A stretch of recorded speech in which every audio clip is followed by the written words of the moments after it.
They say honesty is the best policy, but that's only true if you live in a world where everyone plays fair. You don't, and they don't. So let's begin with a truth more dangerous than a lie. People don't care if you're honest. They care if you seem honest. Niccolò Machiavelli understood this centuries ago. He wrote, "Everyone sees what you appear to be. Few experience what you really are." And in that single sentence, he dismantled the naive foundation of trust that most people build their lives upon. People want to believe in decency. They want to believe in transparency, truth, and virtue, but only because those things make them feel safe, not because they verify them. The truth is, they rarely do, and you can weaponize that. If you master the appearance of honesty, the world becomes pliable in your hands. You can lie, deceive, manipulate, and still be loved, respected, even promoted. Why? Because what people perceive is all that matters. Reality takes a back seat to perception. Every powerful figure in history has known this and used it. From emperors and presidents to CEOs and cult leaders, the most ruthless manipulators often appear the most sincere. But what makes this tactic so effective is not just the mask, it's the performance. To seem honest, you must act like someone who has nothing to hide. Your tone, your posture, your pauses, all must be calculated yet effortless. A real manipulator isn't a liar with a nervous twitch. He's a master actor playing himself. Let's go deeper. Why does this illusion work so well? Because most people are lazy thinkers. They don't analyze behavior. They trust vibes. If your story feels true, it becomes true. If your face looks honest, it is. And in that split-second snap judgment, you gain control. But here's the darkest part. Appearing honest isn't just a tool for liars, it's the survival skill of the weak. Those without raw power must rely on perception. They can't intimidate, so they earn sympathy. They can't dominate, so they charm. Deception becomes their armor. This is where the Machiavellian path begins, not with cruelty, but with camouflage. Power doesn't start by crushing enemies, it starts by fooling them. And to do that, your face must become your mask. In a world where appearance triumphs over truth, the ability to seem honest becomes more valuable than honesty itself. But what does it mean to seem honest? It's more than wearing a clean suit and saying the right words. It's a deep psychological strategy, a manipulation of perception that turns performance into power. Machiavelli hinted at this when he said, "A prince must be a fox to recognize traps and a lion to frighten wolves." He wasn't advocating for brute lies. He was emphasizing the art of duality. The successful deceiver is not a compulsive liar. He's someone who knows exactly when the truth is too dangerous and when a lie feels safer to the listener than honesty. Think about it. The most effective lie is one that aligns with what the audience already wants to believe. If you tap into their desire for security, competence, kindness, you don't have to tell a perfect truth. You only need to echo their expectations. And when you do, you become believable. This is where most people fail to detect manipulation, because the deceiver isn't shouting, he's mirroring. He observes your fears and mirrors your comfort. He mimics sincerity so precisely that your brain doesn't activate the threat response. Instead, it welcomes him. That's why appearance is more than skin deep. It's not about makeup or suits. It's about behavioral cues, open palms, steady eye contact, well-timed self-deprecation. These are the tricks of those who wield perception as a tool, not necessarily to harm, but always to influence. This level of manipulation requires detachment. You must be able to see people not as ends, but as instruments.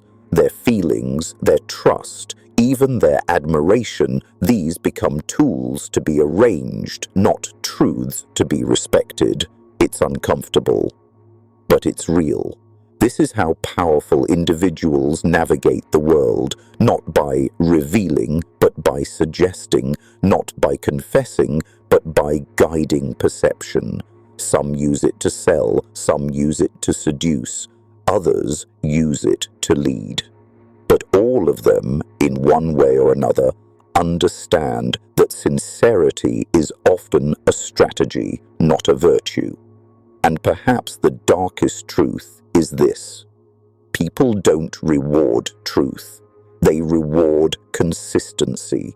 They don't crave raw honesty. They crave narratives that make sense. If your deception makes them feel good, they'll defend your lie as if it were their own truth. This isn't a call to become a deceiver, it's a warning. If you believe too deeply in appearances, your own or others', you'll live in a world built on illusion. And illusions, no matter how comforting, always shatter. There's a reason the most powerful manipulators rarely look dangerous. They don't raise alarms, they raise eyebrows. With charm, not chaos, they appear sincere, not because they are, but because they've mastered how sincerity looks. And that illusion is often more convincing than truth itself. In psychology, this is called impression management. It's not just about lying, it's about constructing a version of yourself that others find trustworthy, even admirable. Not because it's authentic, but because it serves a function to lower defenses. The brain, ever efficient, makes snap judgments. When it sees signs of trustworthiness, familiar tone, congruent gestures, confident posture, it fills in the blanks. It assumes character from performance. And this is where the game is won or lost, not in the facts, but in the performance of honesty. Machiavelli knew this long ago. In The Prince, he wrote, "Everyone sees what you appear to be, few experience what you really are." This single line could be the motto of every politician, CEO, or cult leader who built empires on perception, not substance. But why does this illusion work so well? Because people desperately want to believe.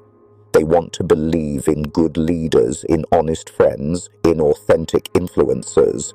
They crave integrity, but often can't distinguish it from charisma.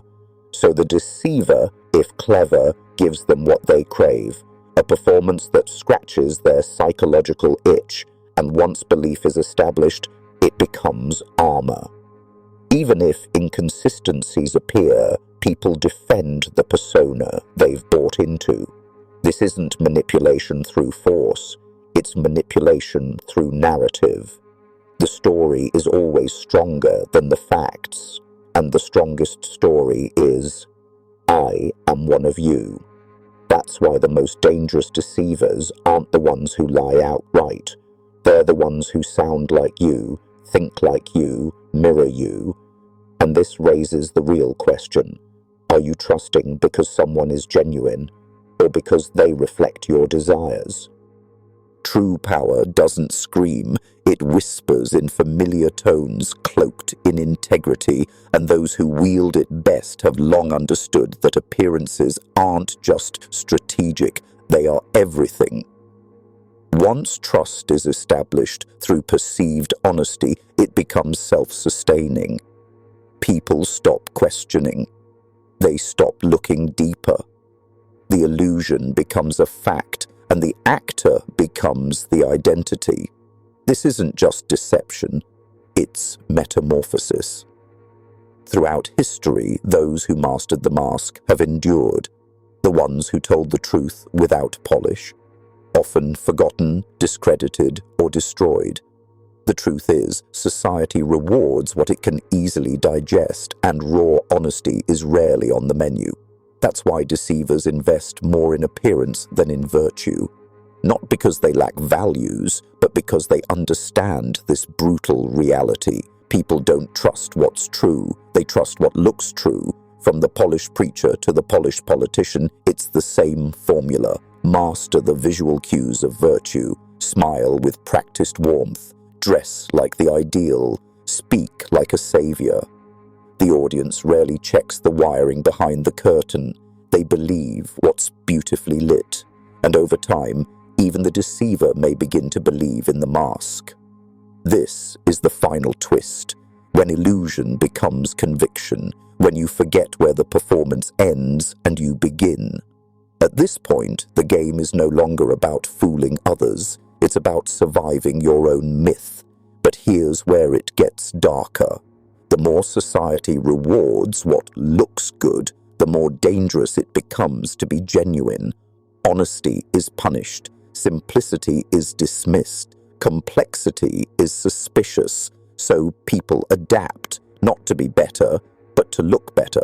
And this leads us to a deeper question. If society only trusts what looks like virtue, what happens to real virtue?